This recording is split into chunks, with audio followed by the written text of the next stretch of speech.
hindi din mawawala ang mga traffic na resources natin. Tandaan. So, kailangan sila nakapag-travel sa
Yata na natin ang bulaklak.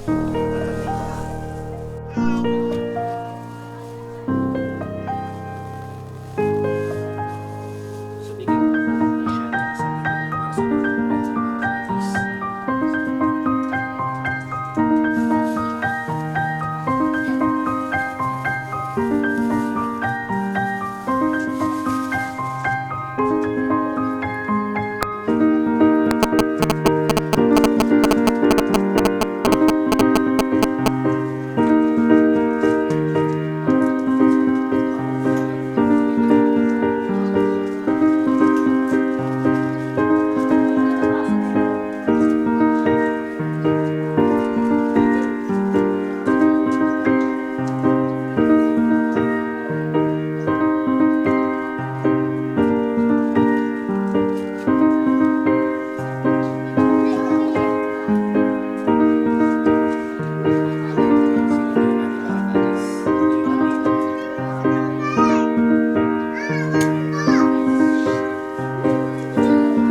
So that is mga kabady. So ito, kakatapos ko lang ngayon magdumalaw sa aking mga puntod ng lolo ko at lola ko. At syempre thank you pa rin kasi kahit papano sa dami-dami na ng mga tao dito sa loob na ng sementeryo sa may bandang Daily sa Tuktukan, Taguig City. At syempre kahit papano kasi lahat na naman mga ano natin dito, mga kabady dito dinadalo nila sa mga mahal nila sa buhay. So ito sila mga kabady. So sa dami-dami nila dito, kaya hindi ko po alam kung anong oras sila na matatapos. So pagdalo nila sa mga mahal nila sa buhay. So yun mga kabady. So but finally at nakadalaw na ako sa puntod ng lolo at lola ko. Sa lolo ko kay Teodoro Dulumbal, and also sa akin na minamahal ng aking lola, si Lola Norma Dulumbal. So yun mga kabady. At sa the next year sa pagdalo ko ulit sa susunod na mga dinadalo sa mamahal natin sa buhay, at huwag natin kalimutan na yung pagmamahal natin sa kanila mga kabady. So yun, so thank you so much mga kabady, kasi actually pauwi na ako papunta sa amin sa bahay namin sa Taguig. So today is our video. So dito ako ngayon sa bandang Barangay Tuktukan sa cemetery. dito lang sa Taguig City. So thank you so much. Ang gusto ko nga sana magpa-shoutout kay Angelo Gubani, hello. At hello sa mga ka-workmates ko dyan, hello sa inyo lahat. At sa mga kabadis natin dyan, hello sa inyo. At kay Romer Mindanao, hello sa inyo kabady, hello sa iyo. At sana madalo mo rin yung yung mahal mo sa buhay sa sementeryo. So yun lang mga kabady, at don't forget to like and follow sa aking Facebook page ko and sa YouTube channel Yakob Vlogs. So at tabayanan nyo na lang sa akin na for the next videos ko sa susunod na content ko. Sana for the next video ko, sana supportan nyo mga kabadis. Thank you so much. Andito pa rin ako. Pahinga-pahinga lang ako ng kahit konti mga kabadis kasi madami-dami pwede nga gawin ng content ko sa mabuhay ko. So thank you so much mga kabadis, and happy advance Merry Christmas sa inyo lahat. Ilang araw na lang, mga ilang buwan na lang magpapasko na mga kabadis. So thank you so much mga kabadis, and bye-bye!